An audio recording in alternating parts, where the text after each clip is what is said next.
Welcome back, baseball fans, to the 1970-73 Carryover League. We are continuing part 2 of a series analyzing the 384 Carryons to see if any can be improved. We last left off after analyzing 192 halfway through by team alphabetically, leaving off with the Dodgers here. So we're going to just pick this right off. This will be a shorter video as I've done the analysis of the remaining 16 teams. And I'll highlight on baseball reference cards that have some significance to be improved upon. And again, when I say be improved upon, meaning that the card is already in the league, you could just use the one that's already in there. But if there's a significant improvement, the team might want to hurry that process by grabbing that card and getting into the league sooner than it would naturally get into the league. So the team next up to analyze is Vegas, Las Vegas, LVR.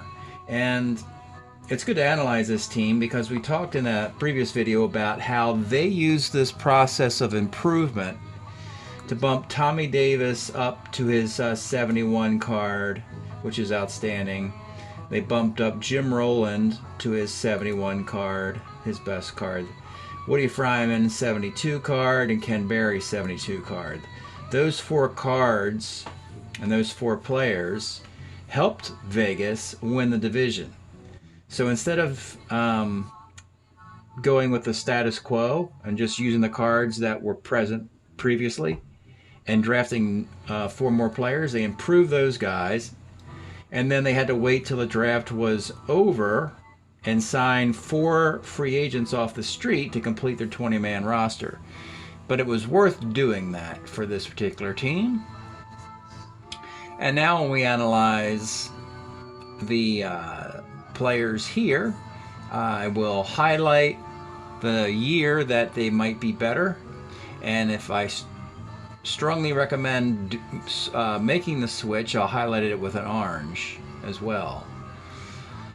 So starting with Tom Dukes, he's a reliever who's slightly better in 71 than in 70. Tim Cullen brings his batting average up and his glove up in 72.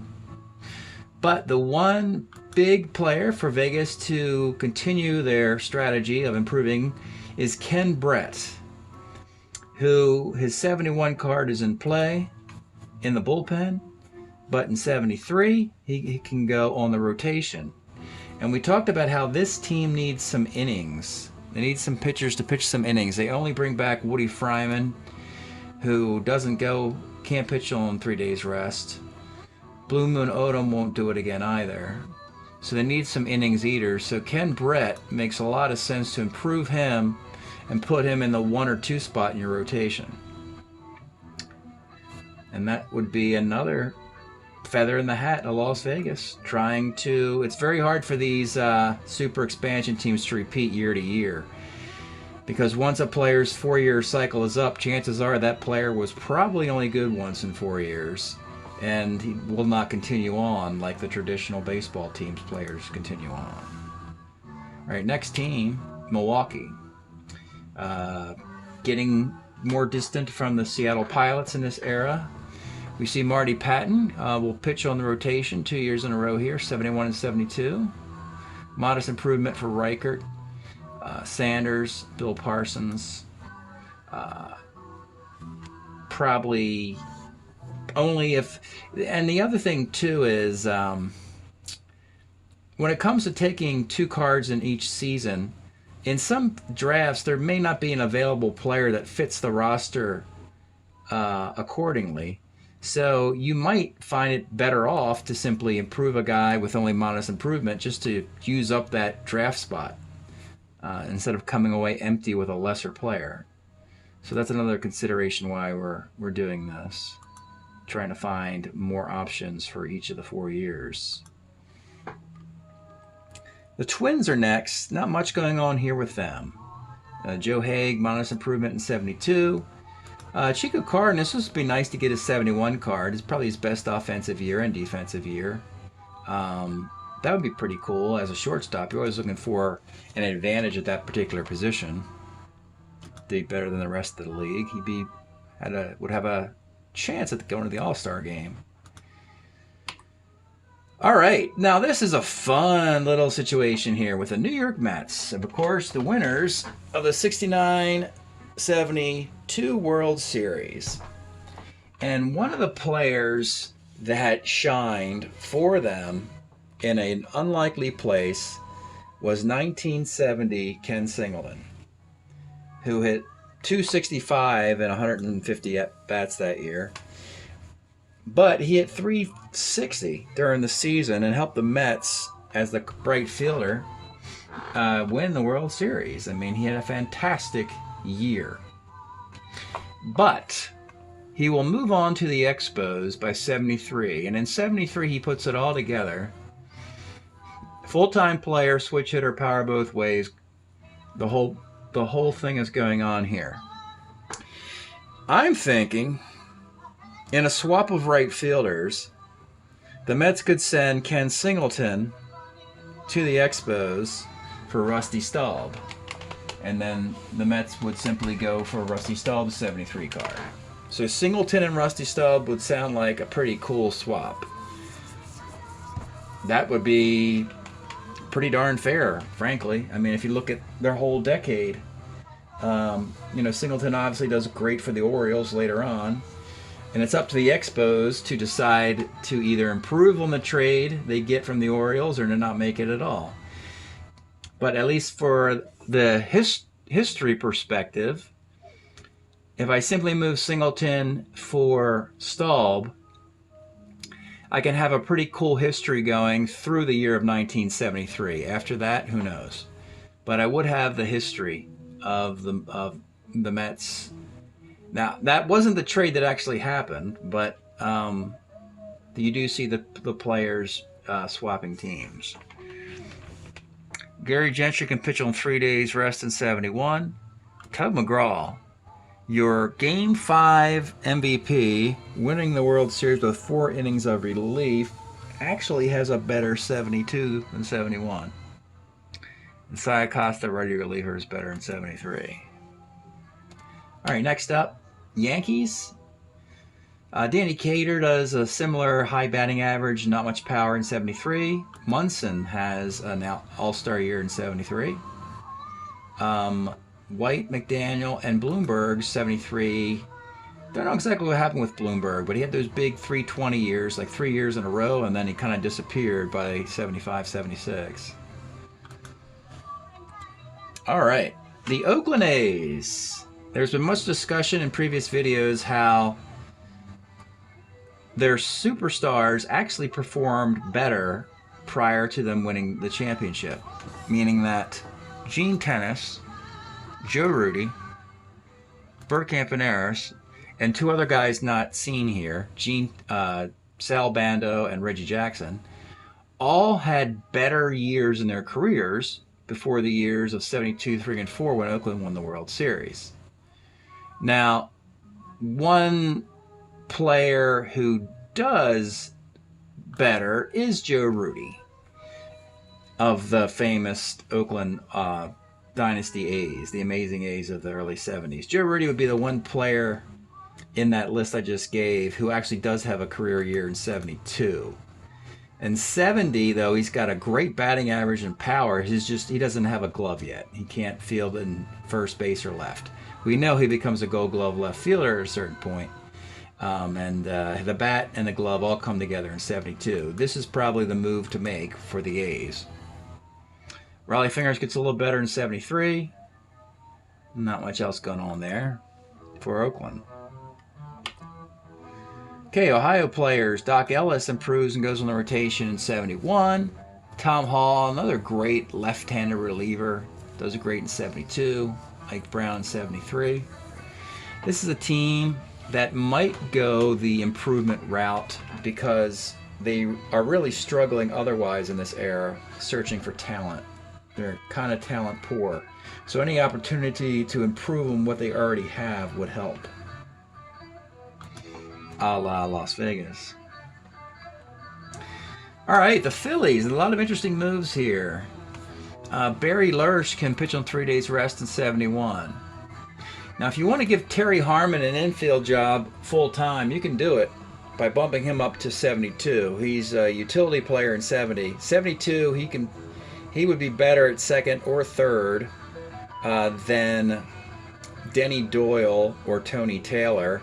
And of course, Mike Schmidt doesn't get on the field yet until 73. When Mike Schmidt does get on the field, it's not very good. He hits like 187. So you might just want to wait on Schmidt.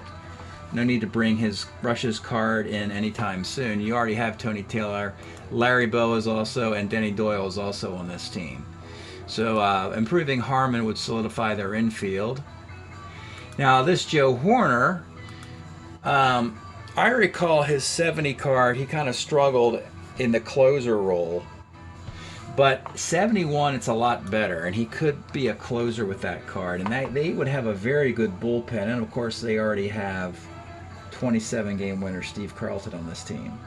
So they're trying to get better to compete with the Mets. And they've got the Braves to contend with in this division as well for a wild card spot. All right, the Pirates. They're already great. And when a team is already great, you're not generally going to see a lot of improvement. Their problem was underachieving. They had a loaded roster. They just played poorly last year. There's no way else to say it. They got unlucky and just didn't hit their cards for like an entire season. And they finished right around 500. And, win some one-run games, start hitting your cards, and boom, you're in the playoffs. Mazeroski gets a little better. Sanguin marginally better. Goes from 318 to 325. But they're a great team, so I don't think a great team like the Pirates would waste draft picks improving those guys. They did it last year by wasting a draft pick improving Willie Stargell and Rennie Stennett to get career years out of both of those players. Stennett hit 353, Stargell hit 48 home runs. But that also caused them to get two low-quality pitchers in the free agency part of the post-draft. And it obviously didn't work as the Reds walked away in that division. All right, Portland has there's two moves here. So they made the big trade last year to get Jim Perry. And the Twins were okay with that trade because they would have Bert Blyleven for a long period of time. Perry only has the 70 year where he is a 20-game winner, but his 72 years isn't that bad. So Portland will get one more year with the 70 card, and then they'll bump it up to the 72 card just so they can keep the value of that trade. But the big player here is Bob Montgomery. Interesting player, backing up Carlton Fisk and playing in Fenway Park. If you only get 50 or 60 at-bats and you rake, you're going to have a good Strat-O-Matic cards. He's sort of a Strat-O-Matic legend for having at least 3 years of hitting, 320, 300, 340 in the years 73, 77, I think 71. But the 73 card is a pretty much of a monster card, and if you bump it up to that, you got a catcher, that can hit as well as Dick Dietz or Bench or Sanguin. I mean, you got one of the top hitting catchers in the National League because of the short sample size. So that can certainly help a team like Portland, who's always trying to look for improvement any way they can get it. All right. Well, folks, the Padres, they kind of whiffed here. They just need to stick with what they have. They have good players, but none of them are going to get any better. They all have their best years in the years indicated, but they're good cards. They got plenty of offense. Ollie Brown, Cito Gaston, Ed Spazio. Canizaret's 270 with that card. Dave Roberts is an outstanding starter. Bob Miller, closer. LaRon Lee, Nate Colbert. Colbert hits 38 home runs. LaRon Lee hits 300. It's a great, fun team. I have a feeling that they're not going to be able to To complete it, however, and they have holes, they got to find 8 more players to join them, and that could be a struggle. But the odds are stacked against them because they're in the same division, obviously, with the Giants, the Dodgers, and the Astros. But the chances, the Padres, in a 4-year carryover league that I play, would probably do better than the historic San Diego Padres, because you can always improve the club, obviously, with the 4-year carryover rules. And if you recall, in the fall league of 2020, last year, the Padres pulled the upset, led by Randy Jones, their ace, to go all the way to the league championship series. And that was a fun ride we had last year in the fall league. You can check those videos out. So it can happen for the Padres. They have a lot more potential here in my carryover league than they would in regular Major League Baseball. All right, got about 5 or 6 teams to go. And Seattle, this is fantastic news. So Seattle, again, an expansion team, not in their era yet. They don't even exist yet. So it's always finding talent. They come and they go. You get them and they're gone after 4 years, and you have to find new guys. And they made some moves in the off season. And frankly, the Fred Norman card and the Dave May card were very mediocre or below average, frankly. They're 70 cards. But part of that strategy in acquiring them was to do this bump in 1973. Dave May puts it all together in this particular year. Has power, left-handed hitting outfitter, hits lefties, good arm, good range, good batting average. Great player, full-time player. And that's what this team needs. They need to find full-time players just the way the Las Vegas did, and he would be one. Fred Norman, 73 a year, he can pitch on 3 days rest. And as a lefty, he was scheduled to be in the bullpen, where he wasn't very good in 70. They have Luke Walker, who's a starter relief. So Seattle can make some cool moves here if they put Norman in their rotation as their number 2 starter behind Steve Kline and ahead of Skip Lockwood, and move Luke Walker into that left-handed relief role. So that's pretty cool news for Seattle. But again, they're in the same division with the Oakland A's and the California Angels, who came out of nowhere to win the American League West last year. But this should keep them ahead of Texas for a little bit, you would think, as Texas is coming up soon.